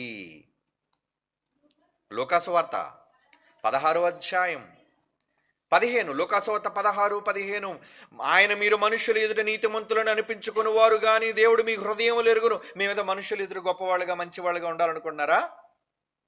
మేము వీళ్ళ దగ్గర పొగడబడాలి అనుకున్నారా? వెరీ గుడ్, నువ్వు మంచి నిర్ణయం తీసుకున్నావు, వెరీ గుడ్, నువ్వు మంచి త్రోవలో వెళుతున్నావు, వెరీ గుడ్, నీ డెసిషన్ గొప్పది, వెరీ గుడ్, నువ్వు చాలా మంచివాడవు. మనుష్యులు నిన్ను ఒకవేళ నీ విషయంలో పొగడాలి అనుకుంటే యేసుప్రభువు చెప్తున్నారు ఈ మాట, మీరు మనుషులు ఎదుటి నీతిమంతులను అనిపించుకుని వారు కానీ, అంటే ఏంటి? మనుషులు మమ్మల్ని మంచోళ్ళు అనాలండి, నాకు ఈ ఈ చెడ్డ పరిస్థితుల్లో నేను ఉండలేనండి, నాకు మనుషులందరూ మంచిగా అనాలండి, మనుషులు నన్ను పొగడాలండి, మనుషులు నేను గొప్పవాడిగా నన్ను అనుకోవాలండి అని అనుకున్నారా? అదే దేవుడు చెప్తున్నాడు చూడండి, మీరు మనుష్యుల ఎదుట నీతిమంతులను అనిపించుకుని వారు కానీ, అంటే అందరు మిమ్మల్ని చూసేమంటారు, ఓ వండర్ఫుల్ క్యారెక్టర్ అండి, అబ్బా చాలా మంచోళ్ళండి, ఆమె చాలా మంచిదండి, ఆయన చాలా మంచోడండి అంటారు కదా. కానీ దేవుడు ఏమన్నాడు చూడండి, మీరు మనుష్యులు ఎదుటి నీతిమంతులను అనిపించుకుని వారు కానీ దేవుడు మీ హృదయములను ఎరుగును. మనుష్యులలో ఘనముగా ఎంచబడినది దేవుని దృష్టికి అసహ్యం. ఎందుకంటే నువ్వు మనుష్యుల మెప్పును కోరుకున్నావు, నీ చుట్టూ ఉన్న మనుష్యుల మెప్పును కోరుకున్నావు గనుక దేవుడు ఏమంటున్నాడు అంటే, వాళ్ళ దృష్టిలో నువ్వు గొప్పవాళ్ళుగా అయిపోవాలి కదా, నువ్వు ఒక మాట పడకూడదు, ఎవరు నిన్ను అనకూడదు, నువ్వు చాలా ఉత్తమంగా కనబడాలి, నువ్వు మంచి డెసిషన్ తీసుకున్నావు, నువ్వు మంచి మార్గంలో వెళ్ళిపోతున్నావు అని నువ్వు అనుకుంటున్నావు కదా. దేవుడు ఏమంటున్నాడు, నీతిమంతులను అనిపించుకుని వారు కానీ మనుష్యులు ఎదుట దేవుడు మీ హృదయములు ఎరుగును. మనుష్యులలో ఘనముగా ఎంచబడినది దేవుని దృష్టికి అసహ్యం. మంచి డెసిషన్ తీసుకున్నాను అనుకుంటారా? దేవుడు అనుకుంటాడు, ఛే రాంగ్ డెసిషన్. సౌలు అనుకున్నాడు, మంచి ఏమండి ఎడ్లు, మంచి గొర్రెలు నేను తీసుకున్నాను, ఛే రాంగ్ డెసిషన్. అంటే మన జీవితాల్లో మనం తీసుకునే నిర్ణయాలు చాలా సందర్భాల్లో తప్పులుగా మారిపోతుంటాయి. ఈరోజు బైబిల్లో కూడా నాకు ఈ కోణంలో అనిపిస్తుందండి. ఏమనిపిస్తుంది నీకు ఈ కోణంలో? ఈ మాట నిజమనా? ముగ్గురుగా లేరండి, ముగ్గురుగా ఒక్కటిగా ఉన్నారు అన్నదే నాకు ఎందుకో నిజంగా అనిపిస్తుందండి. ఎందుకు? నేను పొగిడేవాళ్ళు ఉన్నారనా, లేదంటే నీకు ఇది మంచిగా అనిపించిందనా, లేదా నీకు ఇది నిజంగా గోచరించిందనా? ఇలాంటి వాటి విషయంలో మనుషులు తమ ఆలోచన విధానంలో కేవలం ఛాయ, నీడను చూసారు, ఒరిజినాలిటీ చూడట్లేదు వీళ్ళు. ఎవరో చెప్పిన మాటలో, లేదా ఏమండి నీ కంటితో కనిపించిన సందర్భాలు, కొంతమంది కళ్ళతో కనబడతాయి కొన్ని, కానీ కనబడినవన్నీ నిజాలు అనుకుంటే ఎలా? కొన్ని సందర్భాలు నీ కళ్ళు కూడా నేను మోసం చేస్తాయి, నువ్వు చూసిందల్లా నిజం కాదు. ఒకసారి ఆలోచించాలి, దాని వెనక నిజాలేంటి. చూచి వెంటనే తప్పుగా అనుకుంటావా? చూచి వెంటనే నువ్వు నేరస్తుడుగా నువ్వు అనుకుంటావా? చూచిన వెంటనే నువ్వు చెడ్డవాళ్ళుగా నువ్వు అనుకుంటావా? లేదు. కనుక మనుష్యులుగా, నిజముగా దేవుని జ్ఞానం అర్థమైన వాళ్ళు మనుష్యుల దృష్టిలో గొప్పవాళ్ళుగా కనబడాలని ఏ రోజు అనుకోరండి. నిజంగా దేవుడు అర్థమైన వాళ్ళు దేవుని దృష్టిలో నేను గొప్పవాడిగా, గొప్పదానిగా కనబడాలి. ఏదో నా సంతోషం కోసం, నా ఇష్టం కోసం, నా అవసరతల కోసం నేను తీసుకున్న ఈ డెసిషన్, నేను వెళుతున్న ఈ మార్గం సరైనది అని ఒకవేళ మనం అనుకుంటే ఒకవేళ అది నాశనానికి వెళ్ళిపోతుందేమో. నాశనానికి వెళ్ళిన తర్వాత అనుకున్నా తర్వాత ఏమీ చెయ్యలేము కదా, ఇకేది తిరిగి రాదు కదా. ఏమండి, ఒకసారి తప్పుడు నిర్ణయం తీసుకొని ముందుకు అడుగేసిన తరువాత సౌలు ఏం జరిగింది? మళ్ళీ కవర్ చేసుకోలేకపోయాడండి. దావీదు దేవునికి ఇష్టడే, బహుగా ప్రేమించిన వాడే, కానీ తప్పు చేసిన తర్వాత మరలా చేసిన తప్పును వెనక్కి తీసుకోలేకపోయాడు, కరెక్ట్ చేసుకోలేకపోయాడు. అంతే దేవుని పిల్లలారా. కనుక మన జీవితాల్లో మనం తీసుకున్న నిర్ణయాల కోసం ఎప్పుడు దేవుడిని ఏమి ప్రార్థన చేయాలో తెలుసా? మీరు ఎప్పుడైనా చేశారో లేదో కానీ నేను కూడా చేశానండి. బైబిల్ అర్థమైన తర్వాత ఏమని, తండ్రి వాక్య విషయంలో నేను తీసుకునే ప్రతి నిర్ణయం మీ ఆలోచనాసారమైనదై ఉండాలి. మీరు అనుకున్నట్లుగానే నిర్ణయాలు తీసుకోవాలి, మీరు అనుకున్నట్లుగానే నేను నడవాలి. మీరు ఏ ఉద్దేశంతో ఈ మాటలు రాయించారో అదే నేను చెప్పాలి. నా సొంత ఉద్దేశాలతో నేను బైబిల్లో మాటలు వక్రీకరించకుండా నాకు జ్ఞానాన్ని ప్రసాదించు తండ్రి, నాకు విషయాన్ని తెలియజేయ తండ్రి, నేను ప్రార్థన చేశానండి. కారణం ఏమండి, మరి నేను ఇలా చెప్పడం వల్ల చాలా కొన్ని తెగల వాళ్ళకి, కొన్ని వర్గాల వారికి నేను శత్రువుని అయిపోతానేమంటే అయిపోనివ్వండి. నేను ముగ్గురుగా ఒప్పుకొని తండ్రిని తండ్రిగా, కుమారుని కుమారునిగా ఒకవేళ నేను అంగీకరిస్తే నన్ను వ్యతిరేకించే వాళ్ళు చాలామంది ఉంటారు, లేదంటే నన్ను సంఘాలకు రానివ్వని వాళ్ళు చాలామంది ఉంటారు. కాబట్టి నేను నిజాన్ని దాచేయమంటారా, లేదా ఒక నిజాన్ని అబద్ధంగా మార్చేసుకోమంటారా? మార్చేసుకోలేను కదా. నాకు నా తండ్రి కోణమే ముఖ్యం, నాకు నా బైబిల్ కోణమే నాకు ముఖ్యం. ఆ విధానంలో మనం ఆలోచించాలని దేవుని మనస్సులోనికి తొంగి చూడాలి. దేవుని మనస్సులోనికి మనం తొంగి చూస్తేనే నువ్వు తీసుకునే నిర్ణయం కరెక్ట్ అని నువ్వు అనుకోవాలి. ఎందుకంటే మనుష్యులకి అది రాంగ్ అనుకోవచ్చు. ఒక్కొక్కసారి మనం తీసుకునే నిర్ణయానికి మనుషులు ఏమంటారు, ఎందుకంటే తప్పుడు నిర్ణయం తీసుకున్నావు, చాలా తప్పు చేసావు, నువ్వు తీసుకున్న నిర్ణయం చాలా తప్పయ్యా, తప్పు నిర్ణయం తీసుకున్నావు. వాళ్ళకి ఏం తెలుసని అంటారు. దీనికి ఒక ఉదాహరణ చెప్పమంటారా? పౌలు గారి విషయంలో బైబిల్లో ఆయన మాట్లాడుతూ 2 కొరింథీ పత్రిక 12వ అధ్యాయంలో 7-8 వచనాల్లో ఆయన మాట్లాడుతూ, తండ్రి నేను బలహీనుడిని అయిపోయానయ్యా, నేను తప్పు చేశాను. ఏమండి, కొన్ని సందర్భాల్లో నేను చేయగోరు మేలు చేయక చేయకూడని కీడు చేస్తున్నాను, నేను పాపానికి అమ్మబడ్డానయ్యా, నేను తప్పు, ఏ పాపమో పక్కన పెట్టండి, మనకు అనవసరం. మొత్తానికి నేను పాపానికి అమ్మబడ్డానని రోమాపత్రిక 7వ అధ్యాయం అంతా కూడా తన వ్యక్తిగతమైన జీవితం కోసం ఆయన మాట్లాడతారు. అంటే నేనేదో ఉత్తముడిని కాదు తండ్రి, నేను కూడా పాపినే అని చెప్పుకున్నప్పుడు, అలాంటి సందర్భాల్లో తర్వాత కొరింథీలకు కూడా ఈ పత్రిక రాస్తూ అంటున్నాడు ఏంటంటే, నా శరీరంలో ఒక బలహీనత అనేది ఏర్పడిపోయింది, నేను చేయగోరు మేలు చేయక చేయగోరని కీడే చేస్తున్నాను, ఇది సాతాను దూత, ఇది తీసివేయబడాలని దేవుడు నేను 3 సార్లు అడిగాను. కానీ అప్పుడు నాకు వచ్చిన సమాధానం ఏంటో తెలుసా? మనుషులందరూ దాన్ని చూచి ఏంటి ఈయనలో ఏంటి ఈ లోపం, ఈయనలో ఏంటి ఈ బలహీనత అని అనుకొని నన్ను నిందిస్తున్నప్పుడు, నన్ను అవమానకరంగా మాట్లాడుతున్నప్పుడు, ఏమండి పౌలు గారు దేవుని కోణాన్ని గురించి చెబుతున్నారు. చూడండి ఇక్కడ ఏమని చెప్తున్నారు ఆయన. 7వ అధ్యాయం 9వ వచనం నుంచి, 2 కొరింథీ పత్రిక 7వ అధ్యాయం 9వ వచనం నుంచి అండి.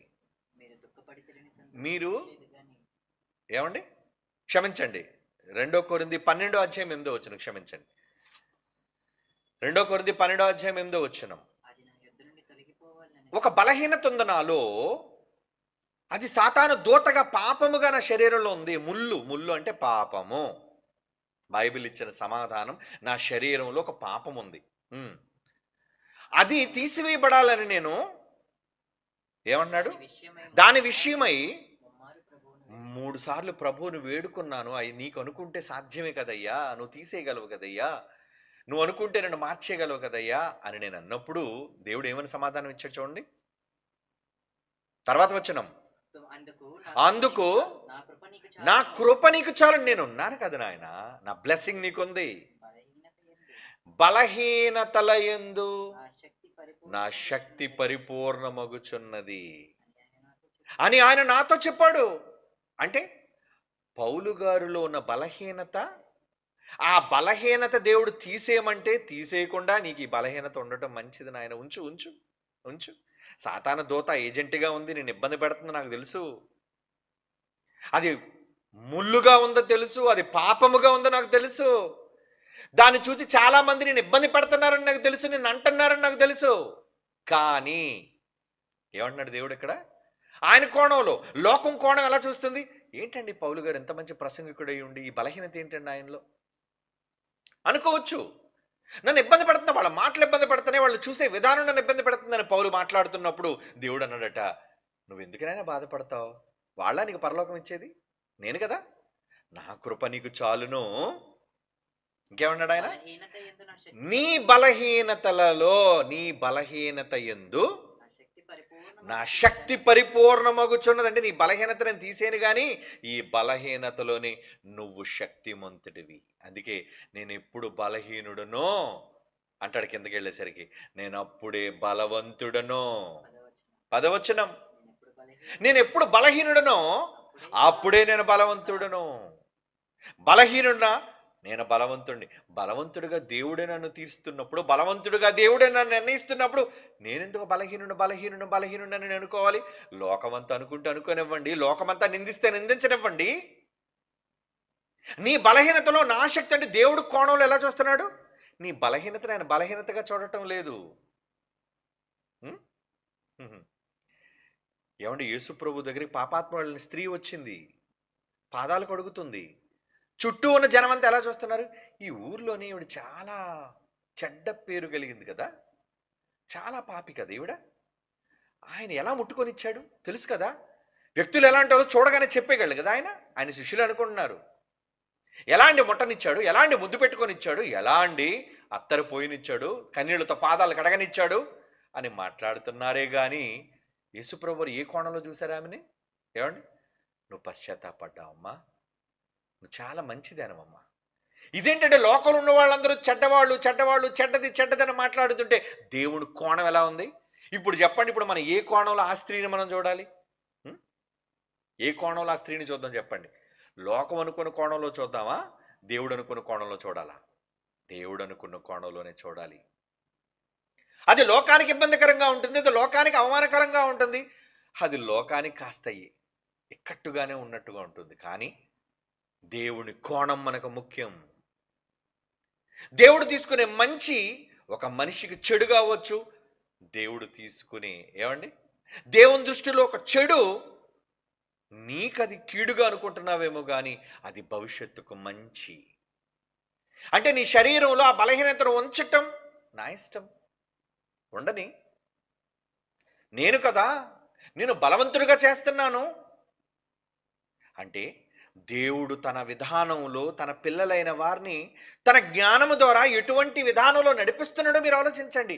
అంటే ఎప్పుడు కూడా మీరు తీసుకునే ఏ నిర్ణయమైనా కావచ్చు, అది బైబిల్ బట్టి అనుకూలమైనదా కాదా, దేవుడు దీనికి అంగీకరిస్తున్నాడా లేదా?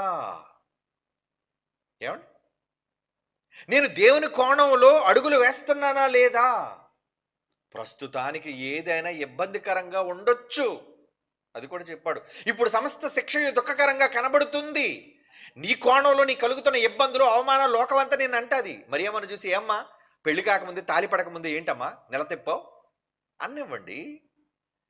కొంతమంది అవమానాలు తట్టుకుని నాకొద్దు బాబు నేను చచ్చిపోతానని చెప్పి ఆత్మహత్య చేసుకునే వాళ్ళు ఉన్నారు, బిడ్డను వద్దనుకునే వాళ్ళు ఉన్నారు. ఎంతమంది స్త్రీలు లేరు? కానీ మరియమ్మ అలా అనుకోలేదు. తండ్రి మీరు ఏ ఉద్దేశంతోనైతే నన్ను కోరుకున్నారో, ఏ ఉద్దేశంతో అయితే నేను ఉండాలి అని మీరు అనుకున్నారో, నాకు మీ కోణం ముఖ్యం. లోకంలో నా చుట్టూ ఉన్న వాళ్ళందరూ ఏమనుకుంటే నాకేంటి? చాలామంది లోకానికి భయపడిపోతుంటారండి. అంటే నువ్వెందుకు ఈ మార్గంలోనికి వచ్చావంటే, ఏమండి మనం నలుగురితో పాటు వెళ్ళాలి కదండి, లోకం ఏమంటుంది మనల్ని, లోకం ఏమంటుందని లోకానికి భయపడి అడుగులు వేసే నీవు దేవుని సంతోషపరచలేవు. నువ్వు లోకాన్ని సంతోషపరచాలనుకుంటావా? దేవుడికి నువ్వు దాసుడిగా ఉండను. అంటే ఎవరు ఇద్దరు యజమానులకి దాసుడిగా ఉండడు కదా. నువ్వైతే లోకాన్నైనా కోరుకో, అది దేవుని దృష్టికి అసహ్యం. లేదు దేవుణ్ణైనా కోరుకో, అది లోకానికి అసహ్యం. కనుక ఎవరి దృష్టిలో నువ్వు యోగ్యుడిగా యోగ్యురాలుగా కనబడాలనుకుంటున్నావు? మనుషులు కాదు కదా, మనుషులు కాదు కదా నిత్య జీవనం మనకి ఇచ్చేది, మనుషులు కాదు కదా మన స్వర్గలోకానికి నడిపించేది నీ పరలోకపు తండ్రి గనుక ఆయన కోణంలో నువ్వు ఆలోచించాలి. నేను ఎలా ప్రవర్తిస్తే, నేను ఎలా అడుగులు వేస్తే నేను ఆయన సంతోషపరిచేవాడిని అవుతాను, ఆయన సంతోషపరిచేదానిని అవుతాను. అది లోకంలో నాకు ఇబ్బందికరంగా ఉన్నా, అవమానకరంగా ఉన్నా, సమస్య ఉన్నా నేను నిలబడతాను. అలా నిలబడే వాళ్ళు చాలామంది ఉంటారండి. Very good, wonderful. అంటే లోకం ఎన్నన్నా నేను తీసుకున్న నిర్ణయానికి కట్టుబడి ఉంటాను, మాట తప్పను, నా మాట నేను తప్పను, కట్టుబడే ఉంటాను అని నిలబడేవాళ్ళండి దేవుని బట్టి, దేవుని దృష్టిలో ఉత్తములు. కష్టానికి పారిపోయేవాళ్ళు, అవమానానికి పరుగులు పెట్టేవాళ్ళు, దేవుడు వద్దనుకునేవాళ్ళు, సత్యం నుంచి అసత్యానికి పోయేవాళ్ళు స్థిరులు ఎలాగవుతారు చెప్పండి? చంచల మనస్కులు అంటారు వాళ్ళని. అందుకే అంటున్నాడు పౌలు, మీరు త్వరపడి చంచల మనస్కులు కాక. ఊరకనే చంచలమైన మనస్సు, చాలా మంది నీటి లాంటి మనస్సు. చంచలత్వం అంటే ఏంటంటే దేనికి ఒక దానికి కట్టుబడి ఉండరు, స్థిరులు కాదు వాళ్ళు. ముందు అవునంటారు, తర్వాత కాదంటారు, ముందు ఎలా అంటారు, తర్వాత అలా అంటారు, మాట మారుస్తారు. ఇది చాలా మంది మనుష్యుల్లో ఉండేది. చంచలత్వం ఆయనకి నచ్చదు. మీరు చంచల మనస్కులు కాకుండానట్లు జాగ్రత్త పడుడి.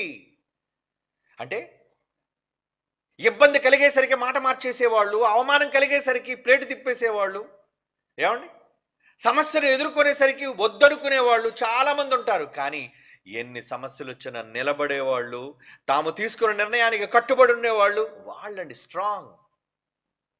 దేవుడు వాళ్ళు చూసి అంటాడు, వెరీ గుడ్. ఎన్ని కష్టాలు వచ్చినా, ప్రకటన గ్రంథంలో రూపకాలంకారంగా అంటాడు, వారు బహుశ్రమల వల్ల పరీక్షింపబడినా ఏ రోజు కూడా వాళ్ళు దేవుణ్ణి వద్దనుకోలేదటండి. అనేక శ్రమలను అనుభవించినా వాళ్ళు క్రీస్తును కాదనుకోలేదటండి. కారణం, వాళ్ళు దేవుని కోణంలో ఉన్నారు. వాళ్ళు ఇది దేవునికి మంచి అయితే చాలండి, దేవునికి నేను ఉత్తముడుగా ఉత్తమురాలిగా నేను కనబడాలే కానీ మనుష్యుల మెప్పు నాకెందుకు? పౌలు అదే అంటాడు కదా, నేను ఇప్పటికీ మనుషులను సంతోషపెట్టేవాడనైతే నేను దేవునికి క్రీస్తుకి దాసుడను కాకపోయేవాడని. కనుక ఈరోజు బైబిల్ను బట్టి మనం తీసుకునే నిర్ణయాలు ఇబ్బందులా? పర్వాలేదు. కష్టాలా? పర్వాలేదు. ఏమండి, మత్తయి సువార్త 5వ అధ్యాయం యేసుప్రభు అన్న మాటలు చూడండి. ఈ మాటలు మనకు ఓదార్పునివ్వాలి. మత్తయి సువార్త 5వ అధ్యాయం 11-12 వచనాలు, జనులు మిమ్మల్ని నిందించి హింసిస్తారు, అబద్ధముగా చెడ్డ మాటలెల్లా పలుకున్నప్పుడు ధన్యులు మీరు, సంతోషించండి అర్రా, ఆనందించండి. ఏంటి లోకం మనల్ని అవమానిస్తుంటే, ఏంటి ఇలాంటి బ్రతుకు, ఏంటి ఇలాంటి జీవితం అని అంటున్నప్పుడు ఇన్ని మాటలు నువ్వు అనిపించుకోవాలా, ఇన్ని మాటల విధానంలో నువ్వు వెళ్ళాలా అని అంటున్నా, జనులు మిమ్మల్ని నిందించి హింసించి చెడ్డ మాటలు పలుకున్నప్పుడల్లా మీరు ధన్యులు, సంతోషించండి. ఎందుకంటే మీరు దేవుని కొరకు కట్టుబడి నిలవబడి ఉన్నారు, దేవుని కొరకు బ్రతుకుతామని మాట ఇచ్చి మాట తప్పకుండా ఉన్నారు మీరు. కనుక సంతోషించండి, ఆనందించండి, మీ పరలోకమందు మీ ఫలం అధికం. అంటే ఏ కోణంలో ఈరోజు మనం ఆలోచించగలుగుతున్నాం? లోకం ఎప్పుడు కూడా చెడును చూసేదండి, లోకం ఎప్పుడు కూడా అపార్థాలు చేసేదండి, లోకం ఎప్పుడు కూడా మీ గురించి తప్పుగా మాట్లాడేదేనండి. కనుక లోకానికి భయపడతారా? లోకం పెట్టే నిందకు భయపడొద్దని చెప్పాడు దేవుడు. అన్నాడా? లోకము పెట్టే నిందకు భయపడొద్దు. ఈరోజు క్రీస్తు కోసం, వాక్యం కోసం మనం కొన్ని సందర్భాల్లో నిర్ణయాలు తీసుకొని ముందుకు అడుగులు వేస్తున్నప్పుడు ఎందరో ఎన్నో రకాలుగా కామెంట్ల రూపంలోనో, మాటల రూపంలోనో, పోస్టుల రూపంలోనో ఏమండి అంటుంటారు. అన్నివ్వండి, పడవా? ఆ మాటలు అనుభవించవా? కొంతమంది మాట అనేసరికి ఈ మాట నేను భరించలేను కనుక, ఎందుకంటే ఈ మాట భరించడం కన్నా అసలు ఈ త్రోవనే వదిలేసిపోతే మంచిదిగా. చంచల మనస్కులు, అస్థిరులైన వారు, నిలకడలేని వారు, ముందు అవునని చెప్పి కాదనేసేవాళ్ళు, మాట మార్చేసేవాళ్ళు. కొంతమంది ముందు ఒప్పుకున్నారు ఏమని, ముగ్గురు వేరు వేరండి ఒప్పుకున్నారు, తర్వాత మాట మార్చేసారు ఏమని, ముగ్గురు ఒకటేనని నాకు అనిపిస్తుందండి. ముందు అవునని చెప్పి తర్వాత కాదనటం, ముందు ఉంటానని చెప్పి తర్వాత ఉండకపోవటం, ముందు నడుస్తానని చెప్పి తర్వాత నడవకపోవటం, అంటే వాళ్ళు తీసుకునే నిర్ణయాలు కేవలం మనుషుల కోణం, మనుషుల దృక్పథం. కానీ దేవుని కోణంలోనికి వెళితే,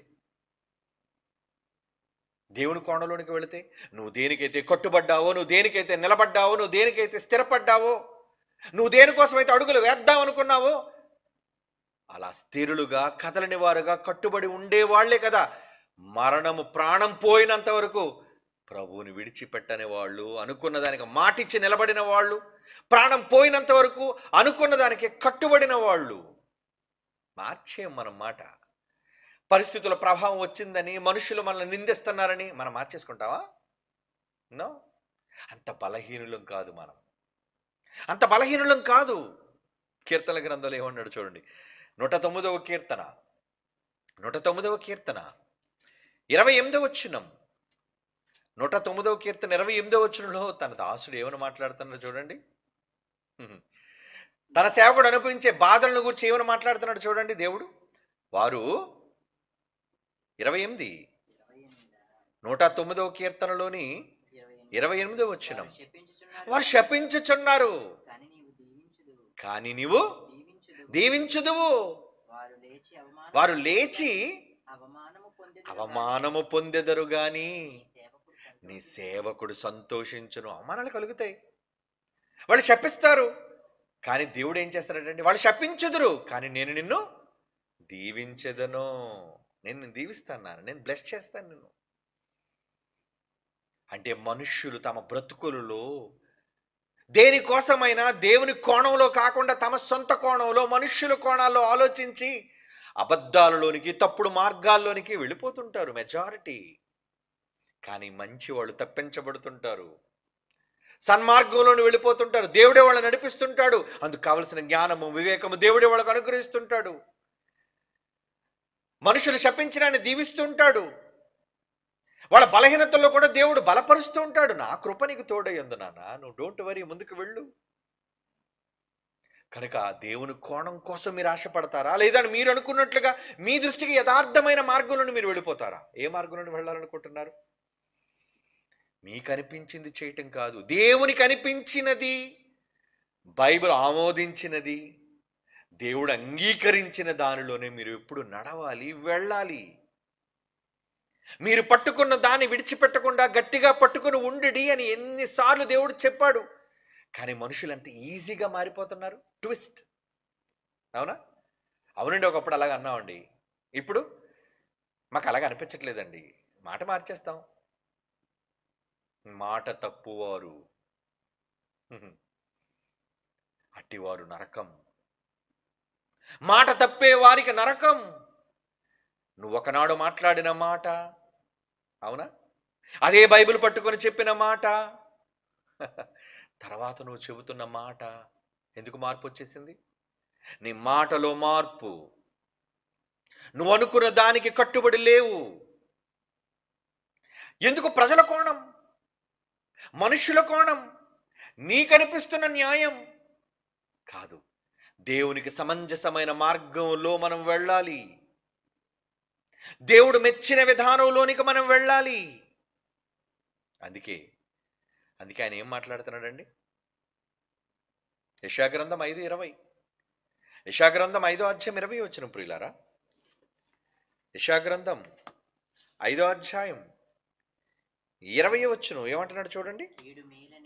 కీడు మేలనియు మేలు కీడనియు చెప్పుకొని చీకటి వెలుగు అంటున్నారు, వెలుగు చీకటి అంటున్నారు, శ్రమ చేదు తీపి అంటున్నారు, తీపి చేదున మాట మారుస్తున్నారు, ఎంచుకుని వారికి శ్రమ. ఏమండి, ఈ మాట తప్పేవాళ్ళు ఉండరా? మాటలు, మనిషి అనగానే మాట మీద నిలబడని వాడు. అందుకే ఎప్పుడు ఏ మనుషులను నమ్మకండి. మాట ఇచ్చి నమ్మదగిన వాడు, వాక్యము తెలిసిన వాడు, మాట తప్పని వాడు మన తండ్రి, ఆయనను నమ్మాలి. అందుకే అన్నాడు, మనుషులను నమ్ముకున్నటి కంటే, రాజులను ఆశ్రయించుట కంటే యెహోవా నన్ను నమ్మండారా, నన్ను నమ్మండి. కానీ ఈ సమాజం దేవుడిని నమ్మగలుగుతుందా? మోసగించే మనుషులను నమ్ముతుంది, తప్పు మార్గాన్ని నడిపించే మనుషుల్ని కోరుకుంటుంది. ఓకే, లీవ్ దెమ్, వాళ్ళు వెళ్ళి ఆ తప్పులో కూరుకుపోయిన తరువాత వాళ్ళకి తెలుస్తుంది. అప్పటి వరకు వాళ్ళకి జ్ఞానోదయం కలుగదు. లీవ్ దెమ్, వదిలేయండి. దేవుడు ఏమంటున్నాడండి? ఎలా మనుషులు మాట్లాడుతున్నారటండి? ఏమని మాట్లాడుతున్నారు? కీడు మేలట, మేలు కీడట, చీకటట. తమ బ్రతుకుల్లో చీకట పడిపోతే వాళ్ళు తప్పుడు మార్గంలో వెళ్ళిపోతే ఇదే రైట్, ఇదే రైట్, ఇదే కరెక్ట్, ఇదే వెలుగు, చీకటిని వెలుగు అంటున్నారట. బైబిల్లోని వెలుగును చూపిస్తే వెలుగును మళ్ళీ చీకటి అంటున్నారట. ఇది తప్పు అంటున్నారట. ఇలా వెళ్ళకూడదు, ఇలా చేయకూడదు అంటున్నారట. చేదునేమో తీపని మాట్లాడుతున్నారట, తీపునేమో చేదంటున్నారట.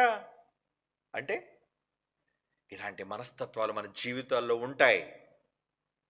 కానీ వాటన్నిటికీ డెసిషన్ ఏంటో తెలుసా? నాశనం. చివరికి ఏం చెప్పాడు? వాళ్ళకి ఏమవుతుందట? శ్రమ, శ్రమ, శ్రమ అంటున్నాడు. చూడండి, మనం మనుషుల దృష్టిలో గొప్పవాళ్ళగా అనిపించుకోవడం కాదని చివరిగా ఈ మాట చదువుకుందాం. మనుషుల దృష్టిలో గొప్పవాళ్ళు అనిపించుకోవడం కోసం, మనుషులను సంతోషపెట్టడం కోసం ఈరోజు చాలా తప్పుడు నిర్ణయాలు మనుషులు తీసుకుంటున్నారు. 2 పేతురు పత్రిక 3వ అధ్యాయం 2 పేతురు పత్రిక 3వ అధ్యాయం 13-14 వచనాలండి. 2 పేతురు పత్రిక 3:13-14. అయినను మనం ఆయన వాగ్దానం బట్టి క్రొత్త ఆకాశం కొరకు క్రొత్త భూమి కొరకు కనిపెట్టుచున్నాము. వాటి యందు నివసించి నీతి నివసించిన ప్రియులారా, వీటి కొరకు మీరు కనిపెట్టువారు గనుక శాంతము గలవారు, ఆయన దృష్టికి నిష్కలంకులుగాను నిందారహితులుగా కనబడినట్టు జాగ్రత్త పడండి. జాగ్రత్త. దేవుని కోణం ముఖ్యం.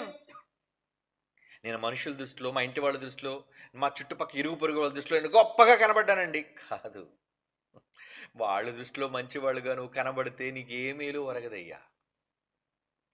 నువ్వు ఎవరి దృష్టిలో గొప్పవాళ్ళుగా ఉండాలి?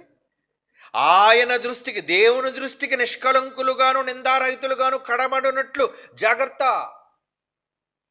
అలా జాగ్రత్త పడి దేవుని కోణంలో నుంచి మనం ఆలోచించి తీసుకునే నిర్ణయాలే మీ బ్రతుకును వెలిగిస్తాయి. లేదా మీ స్వనిర్ణయాలతో తీసుకునే తప్పుడు నిర్ణయాలు మీ బ్రతుకును దుఃఖంలో, నాశనంలో ముంచివేస్తాయి. అందుకే మేల్కోవాలి. దేవుని కోణంలో మనం ఆలోచించాలి. లోకం చూపించే కోణంలో మనం చూడకూడదు. లోకం తప్పుడు కోణాన్ని చూపిస్తుంది, కానీ బైబిల్ సరైన కోణాన్ని చూపిస్తుంది.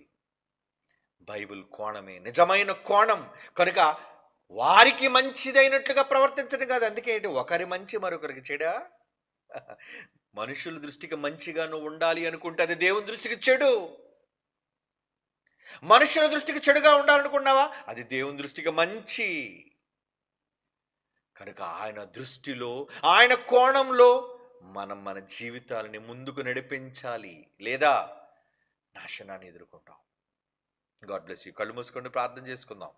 పరిశుద్ధుడైన తండ్రి దేవా, మా జీవితాల్లో మేము తీసుకునే ప్రతి నిర్ణయం మీ వాక్యానికి అనుసంధానమైనదై ఉండులాగున మరొక్కసారి మా మనస్సులను వెలిగించండి తండ్రి.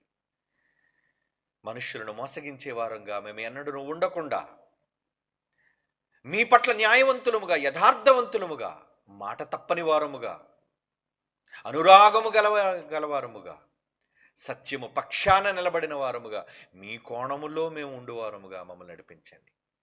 మనుషుల దృష్టికి యోగ్యమైనది కాదు తండ్రి మేము కోరుకునేది, మీ దృష్టికి యోగ్యమైనదే మా జీవితాల్లో నెరవేరగలుగుటకు సమస్త సన్మార్గాలలో మమ్మల్ని నడిపించి, దుష్టత్వం నుంచి మమ్మల్ని మళ్లించి, సంతోషముతో మీ సేవలో మమ్మల్ని ముందుకు నడిపించవలసిందిగా వేడుకొనుచు యేసు నామాని ప్రార్థన సమర్పించి వేడుకొనుచున్నాము తండ్రి.